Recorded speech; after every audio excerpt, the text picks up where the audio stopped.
Sige, oo, payat talaga. Sige, sige. Gaano kahaba Kailangan maganda ako, makikita ng asawa ko yung bride.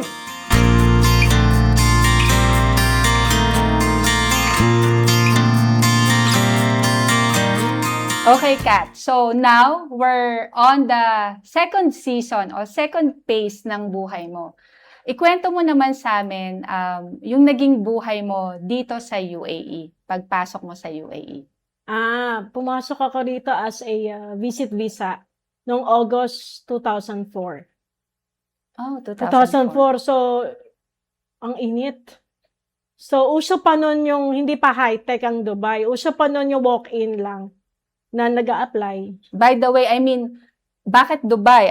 Bakit mo naisip yung Dubai? Kasi, May kakilala ka ba dito? oo, yung Pamilya mga or pinsan ko. something? Nandito Nandito na yung mga pinsan ko. Kasi nag-try din. Nung unang nag-try ako sa agency, hindi matuloy-tuloy. Dubai din naman. Tapos Taiwan, di naman ako pumasa dun sa, di ba pag yung gaganong-ganong ka pa ng mga electric, yung gaganin pa yun sa electric, yung ano, Okay. nanginginig ako, may ko na pumapasa. Tapos may nagsabi na, bumalik ako sa Dubai. So yun, dire-diretso na yun as a visit visa. Nagbigay ako ng 4,000 dirham. Malaki pa yun eh. Sa pinsan ko. Oo, And then, sweldo ko tumira pa muna lang. ako sa kanila. So, hindi man ako nahihirapang mag-apply. Yun lang, hindi ka makakuha ng posisyon na gusto mo. Kasi, yun lang yung available na... I've been in the F&B industry for 2 years. Kasi yun ang available na meron. Pero mabilis yung promotion ka eh. Then, So anong trabaho mo dito? dito as a waitress. Nag-wait. Kasi walang secretary Okay. position. So, madali namang nirecommend ako ng HR habang sa interview. Once na may position na available, ililipat ako agad. So, waitress, cum cashier after 3 years, 3 months, then 8 months, HR assistant na ako.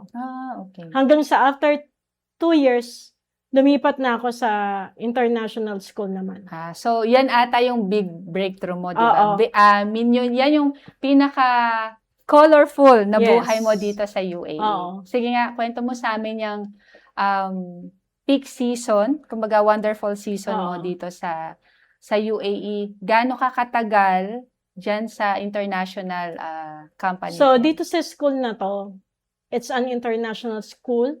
So, 15 years ako ron. Oh, wow. Oo. Mabilis din yung ano ko doon eh. 15 Kasi 3 years as a primary assistant. Then, ano ka na, sa exam na yung hawak ko.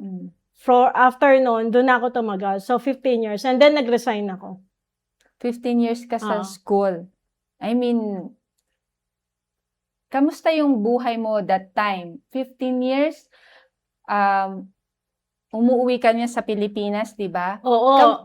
Wait, ang reason po pala, di ba, from our first season kanina, or yung first part ng buhay ni Kat is nagpunta siya dito sa UAE dahil nga para sa kanya kailangan niya ng a fresh start, 'di ba? Dahil nagkakaroon sila ng conflict ni Kanor. So, pagdating niya dito, naging maganda naman yung welcome ng UAE sa kanya, no? Maganda yung story niya on that particular year and years. So, during those time na na-settle na parang settled ka na, 'di ba, sa UAE, maganda yung career mo. I'm sure okay yung sahod mo during that time. So, kamusta yung buhay mo nito? Mayat-mayat ka ba umuwi nito sa Pilipinas? Kamusta yung relasyon mo ngayon kay Nicanor? Tuluyan ba kayong nag-separate or you continue with each other or paano ba? Okay. Na-miss ka ba niya nung nawala ka? Okay kami, pero syempre, in between, magiging strangers ka na rin sa kanila. For 15 years, syempre, even sa eldest ko, sa anak kong lalaki, yun lang, di mo sila kasama. Kasi that time, yearly pa ako umuwi eh. Kahit naman yearly ka umuwi, hindi ka nila nakikita. Ang laking changes na stranger ka talaga sa kanila. So, yun, hindi ko ina-expect. Masakit sa akin. Pero dapat mong tanggapin yun. Kasi choice ko yun eh, na nag-abroad ako. Na hindi ko kinaya yung mga nangyayari sa amin mag-asawa. So, ngayon ko lang naisip habang sa interview, gusto kong takasan. Yun nangyari. Tama ka dun. Accepted ko yun. Tama. So, okay. usapang pamilya, no, mag-park tayo doon sa area na yon because I always believe maraming nakaka-relate po na mga OFW pagdating diyan eh. Oo. And you have that, I mean, authority to share talaga yung mga struggles, 'di ba? And paano ba to i-maneuver, paano ba ina-navigate tong mga buhay na ganito? Hindi natin pwedeng i-judge yung mga OFW po, especially Mm. mga nanay, naiiwanan talaga nila yung mga anak nila. At first, I mean, ano siya sa sarili niya, no? Tanggap niya yon na at first, ang motivation mo lang naman is, kailangan ko lang ng escape, di ba? Pero, nakita mo rin yung na-offer ng UAE for you to be able to also, Oo. di ba, i-provide yung mga pangangailangan ng pamilya mo sa Pilipinas. Pero yun nga, no, masakit din yung kapalit nito. So, ano yung pinaka mahirap bilang OFW na nanay na naranasan mo sa pamilya mo? Ano yung pinaka mahirap para sa'yo doon? Siguro yung 'pag nagkakaproblema na yung mga anak ko na wala ako ro'n. Kasi as an OFW, especially nanay, may problema sa anak mo na kaya mong itulog. Pero meron akong naging problema dun sa eldest ko when she was 6 years old, na kailangan ko na umuwi. Kasi umuwi lang for ano, para lang siya makausap kasi 'di na siya ganon nagsasalita nun, eh. So, umuwi ako immediately. Tapos pagdating ko sa airport, wala pa pala akong flight sa Taranta ko. Pero God is so good na nag-intay ako yung waiting, 1 hour lang. Meron agad akong sa Boeing, napakalaking eroplano pala yun. Pagbalik ko nandito dun ko na-realize na God is really good. Kasi 'pag gusto kong pauwiin ng Panginoon, asuksayin mo yung dapat asuksayin, walang hindrance dun kahit di ko yun bakasyon. Yun yung masakit, yung pag-uwi mo. Pero kailangan talaga as a nanay, kailangan kang maging matatag. I'm a confrontational person. 'Pag may problema, I always sit dun sa anak ko, usap-usap kami kasama ko yung nanay ko. And after that, naging maayos naman. So, katuwang mo yung nanay mo na Oo. magtingin sa mga anak mo. Nanay ko, biyenan ko, mga bayaw ko. Andun din yung tatay nila na Oo, tumitingin sa kasi kanila. busy nga yung asawa ko sa trabaho. So, pero he make sure na nandun din naman siya sa bahay. Pero hindi naman lagi din during those time na nagsisikap din siya siguro sa pagtatrabaho para sa promotion. So, laging kasama dun kung hindi yung magulang ko, magulang niya, yung gano'n. So, during this time, okay kayo ni Canor, mag-asawa kayo niyan, hindi Oo. kayo magkahiwalay. Oo. Hindi kayo naghiwalay. I mean, habang nasa UAE ka, na nagtatrabaho ka dito sa school, hindi kayo magkahiwalay Oo. ni Canor. Okay kami. Okay kayo. Okay kami kahit di kami nag-uusap, yung hindi pa dun yung paghihiwalay. Oo. So, sako pa niyan. Oo. Nagtutulungan kayo para sa pamilya niyo. Oo. Hindi ba nagrebelde yung anak mo or Oo, wala siguro bang magaspang na nasabi sa'yo na parang siguro yung anak ko, oo, yung time na yon. Darating din na parang ayaw na ako ihatid sa airport. Masakit man, anong magagawa kasi minsan meron akong nagtatrabaho ko ng ayaw mo nang pumasok para gawin mo yung trabaho mo kasi may problema ka. So, nagka-leche-leche, kinausap ako ng manager ko. I was so blessed sa school na pinasukan ko. Kasi yung manager ko, napaka-supportive. He explained sa mga hindi ko kayang intindihin. So, after nun, sineseparate ko yung personal life tsaka yung sa trabaho.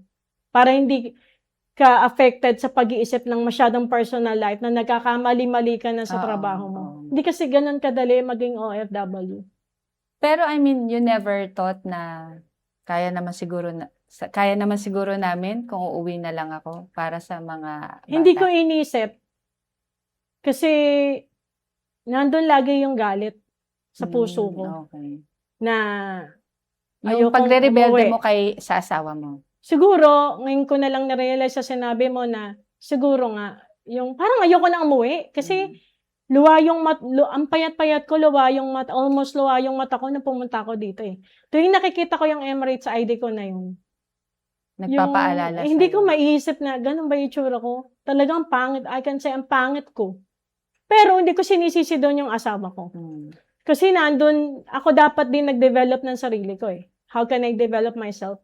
You don't depend sa husband mo. Lagi ko kasing nasa isip noon, kasalanan niya, Parang niya, yung na dapat lagi may nating kasalanan naririnig ako. na magtira ka din para sa sarili oo, mo, di ba? oo. So, pag sobrang in love mo, sobrang in Yes. love ka pala.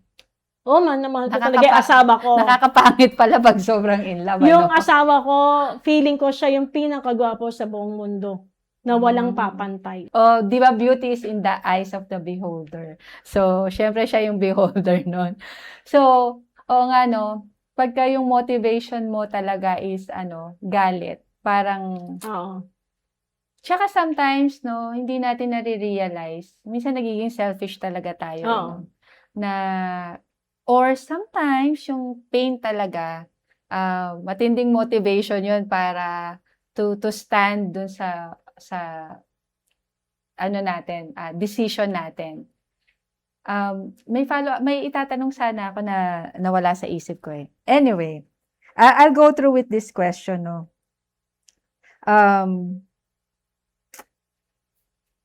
Sabi ko nga, when you come here sa UAE, parang yung UAE nagbigay sa'yo ng bagong buhay, Oo. no? Parang nakita ko ganun yun eh. Mm-mm. So since na-enjoy mo na yung UAE, in a sense na kaya ko nasabing na-enjoy mo kasi kaya mo nang balansehin eh, di ba? Sabi mo nga may mga problema na kaya mo na lang din talagang itulog at may mga tao din, meron kang strong support system para to be able for you to cope up kung ano man yung mga challenges mo. So dito sa buhay mo sa UAE, how was it? I mean, when it comes to friends, okay ba yung mga nakasalamuha mong, ano yung buhay mo sa UAE? Marangya ba? Busy ka ba sa mga curricular activities? Anong ginagawa mo kung wala ka sa school? Anong klase ng buhay ang meron ka dito? Typical OFW ba na pag weekend, may club ka ba na sinasamahan? Like, iba-iba, di ba? Marami dito mga grupo-grupo eh. So, ano yung buhay mo dito sa UAE nung nandito ka? Pag off, kasi isang araw lang off nun eh. Isang araw talaga sa school nun. Kasama ko yung mga kamag-anak ko. Marami kayo Oo, dito. oo. Yung sa side ng nanay ko, tsaka tatay ko andito. Pero kasi ang kumuha sa akin, side ng tatay ko eh. So, yung mga pinsang ko. So, kami lagi lumalabas, kumakain sa talagang, yung mga di mo nakainan sa Pinas. Tapos, kami, mamimili, kung ano yung mga dapat bilhin, ganun. Tapos, mabarkada ako. Kasi yun yung parang feeling ko, doon ako masaya. Napupunaan nila. Yun lang yung feeling ko. Okay. So, now, medyo magfa-fast forward ako, no? Si Katrina, meron siyang isang anak na babae dito sa UAE. Now, paano to nangyari na nandito yung bunso mo, no? Gusto ko kasi ikaw magkwento. Nandito yung bunso mo and paano siya nandito, 'di ba? Kasi gusto kong pag-usapan natin ngayon or i-highlight natin ngayon.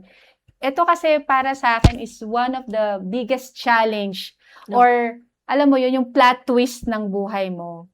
Wherein, sabi nga 'di ba, God will turn something broken into like a masterpiece, 'di ba? So, andito yung plot twist, andito yung mga challenges. But then again, God uses this story to really be a wonderful story na maraming, alam mo yun, mai-encourage, maraming tao yung relate or even maraming tao yung pwedeng kumuha ng something that they could be able to navigate kung ano man yung pinagdadaanan nila na hindi pala sobrang hirap nito. problema ko because meron pa palang mas mahirap, no, na taong dumadaan. And yet, by the grace of God, they come out victorious. So, during your life in the school, okay kayo ni Nicanor. And then, papaano nagkaroon ng bunsong anak? Okay. And papaano yon also nag-lead na ngayon ay single mom ka in a sense? Kasi nung nag-debut yung anak ko, 2016, umuwi ako sa Pinas.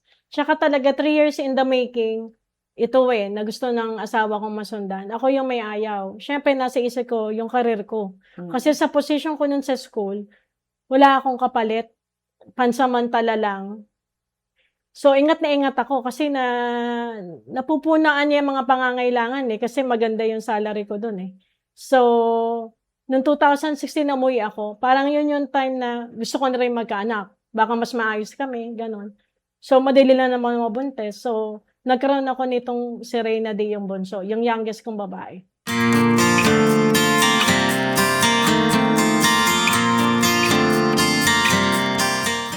So, sabi ko sa asawa ko, once na mabuntis ako, I make sure na dito ako manganganak para hindi affected yung trabaho ko. Kasi wala namang leave sa school na pinapasukan ko na 3 months leave. Walang ganon. 2 weeks lang ako nag-leave. So, nung nabuntis ako, pinanganak dito sa Reyna D. Kasi before that pala, may share ko lang. I felt so empty na mga 39 years old ako, 40. Hindi ko alam kung bakit. Even I have everything. Kasi naging shopaholic din ako, no?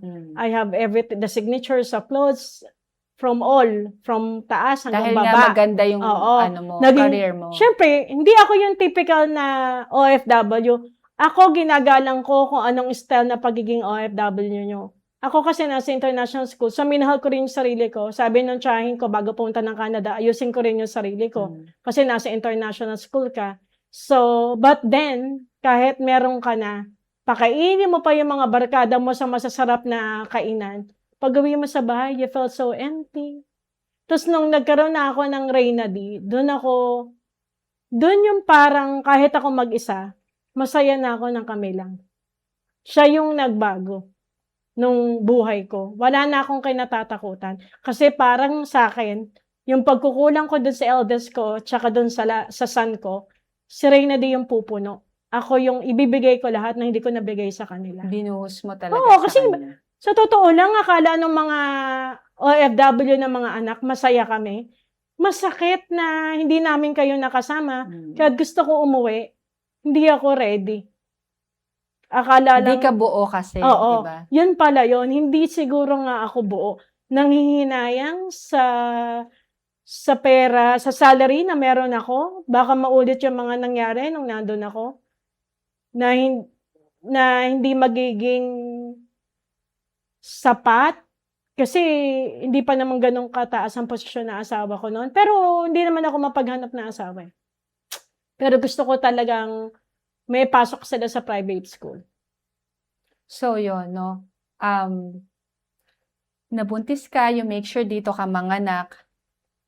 Ano yung turn of events? Bakit naging single mom ka na? Anong nangyari? Kasi, nung pagkapanganak ko, bago pa ako manganak, siguro mga 6 months yata yung tiyan ko, 4 or 5, di ko sure. Siguro 6, 7. Gusto na akong pauwi ng asawa ko. So, ayaw niya. Ayoko. Ako yung may ayaw. Kasi sayang talaga yung salary ko. Tapos, doon na naman nag-start. Oo. Tapos, may mga sinabi siyang ganito, ganun. Tapos, nung nanganak naman ako, okay na ulit kami. Okay. Tapos, papauwi na naman kami. Siyempre, ayoko na naman. So, yun na yun. Yung may I am sure sa desisyon ko. Sabi ko, oo. So, doon na siya yung sinabi niyang parang maghanap na siya ng yung parang ganon, yung gusto niya sabihin sa akin. Dahil may yung mga needs niya, hindi mo sabi ko, go ahead. You make sure lang na higit sa akin. Kasi marami na rin mga na-involved sa kanya, eh. Pero this time parang ang lakas ng loob ko sabihin, "Okey, yung masigit lang sa'kin." Yung gano'n, yung parang pinipintasan ko pa siya, yung parang gano'n, gano'n. Na, make sure yung higit lang sa'kin. So, alam niyo po maraming, phases ng buhay si Kat, ups and down and all. At hindi pa 'yun natatapos dahil sa, rangya ng dinaanan niya ding buhay dito sa UAE, kagaya ng napapakinggan natin sa kuwento niya na 'yun talaga naging shopaholic siya. Kasi sustain naman niya, 'di ba? Sustain niya dun sa salary niya, sa career niya, maganda yung career niya, in a sense na nandito yung kanyang bunsong anak at kayang-kaya niya itong i-supply lahat ng pangangailangan niya, even without the help ni Sir Nicanor, di ba, during that time. Pero I believe merong nangyari, di ba? That once again, parang nag-crash yung buong mundo sa'yo, no? Bago tayo pumunta doon sa one of the highlight ng kala mo tapos na yung crashing eh, no? Kala mo okay na to and all.